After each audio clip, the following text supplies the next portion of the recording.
Divine grace, watch, enables a true believer to abhor that which is ungodly. A true believer cannot freely indulge in evil.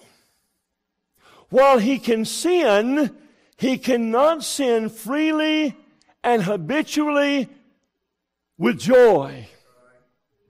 Why? Why is that? Because if he's saved, grace is still tutoring him, mentoring him, disciplining him. It is still exerting its influence upon his life.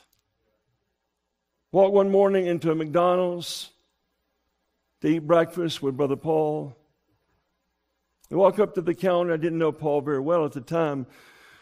But I'll never forget this. As we came into the counter and placed our order, the waitress, she put the tray down and then she put a placemat or a tray mat on it. And I caught a glance of it. It was a female dance team that was very immodestly clad. And Paul saw it at a glance and he picked it up and he turned it face down.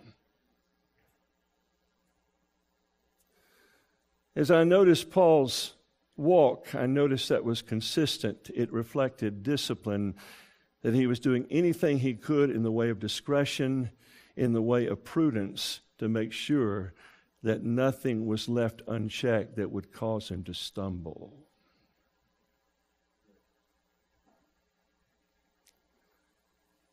Yet so many professors, they watch the internet. They play with vipers on the internet. They watch things on television that are unbecoming to holiness. And they wonder why God is not a reality. The desire to pursue godliness, friend, is found in grace's power to enable the true believer to shun evil. But listen, this is important now, listen carefully.